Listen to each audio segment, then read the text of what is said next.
Now, how to measure evapotranspiration?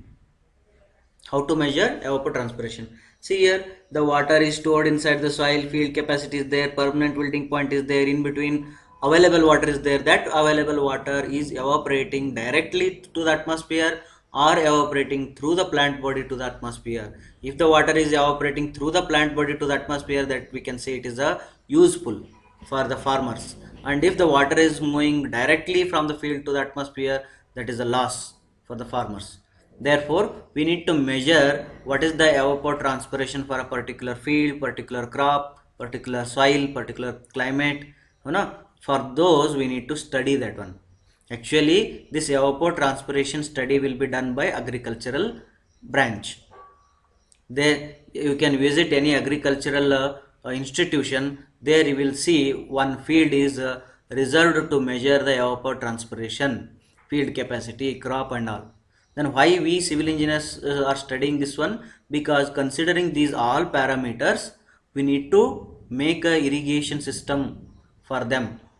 Considering all these system, the factors, we need to make a dam. In the dam, through the canal, that how much of amount of water should flow per day, or in summer, winter, or for a particular crop.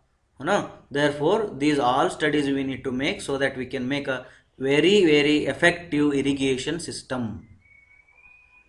Understood? Now, how to measure this one? Look at here.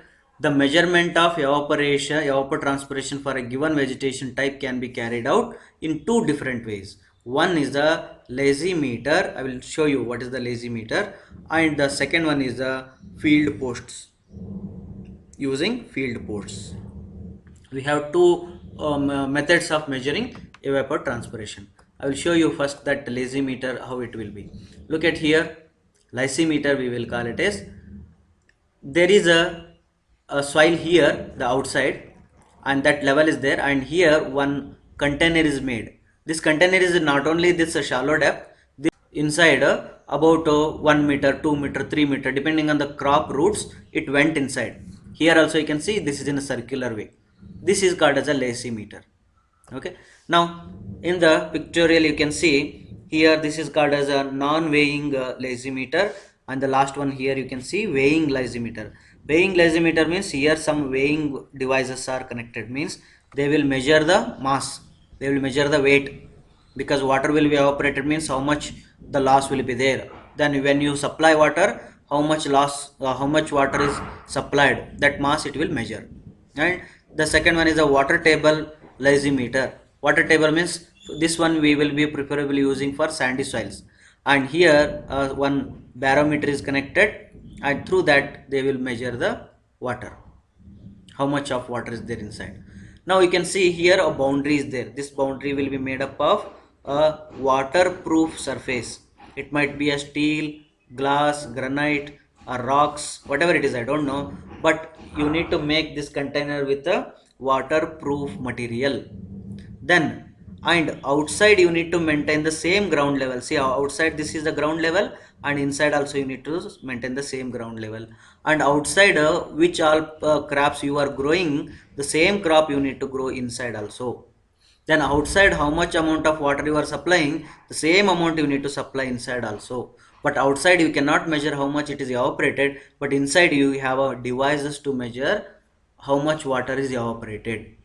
Like that you will do so many experiments here. The crop distance, crop vegetation, different type of crop, different type of soil. Like that they will make many variables, and they will study evapotranspiration of this within this container, and that will be little bit modified, just like a pan evaporation how we modified, the same way a little bit modified, and it is applied for the entire field. Right? This is your lysimeter. Now the brief explanation is there. Whatever till now I told you, that everything is written here, you can read them later. I will send you this ppt to you. Now what is this field plots? Field plots are there. Field plots are means, see, for example, in the field we will make a small plot, and on this one we will be supplying a controlled water system. means how much you are supplying, how much you are not that supplying, that you have a control over that. See here, in spatial plots, all elements of water project is known as the interval time limit. Evapotranspiration, how you will measure? You should know first precipitation, how many of water is there happened in that particular day or month. Usually you will make it for month, and precipitation you should note down. And after that, irrigation inputs. Precipitation is a input, irrigation input is a input, plus it is. Why? Because you are supplying. And losses means what? Runoff is there. When you apply some amount of water, some amount of water will be surface runoff, it will go flow, and some amount will be going to the groundwater. Some amount whatever you supply, that will go to the groundwater. And in this input, and if you deduct these two losses, whatever it is left is called as your evapotranspiration. Very easy it is. But field plots are very tough to measure it. This is not that accurate method. Here there are many difficulties are there. What are those difficulties? Of course, precipitation you can that calculate very easily and accurately. Irrigation input also you can manage, but runoff sometimes you can manage, but increase in the soil storage or groundwater loss or percolation inside the ground, that you cannot manage, because water is going deeper and deeper. How much it went inside, that you cannot manage it. Therefore this method is somewhat difficult to measure, measure the evapotranspiration.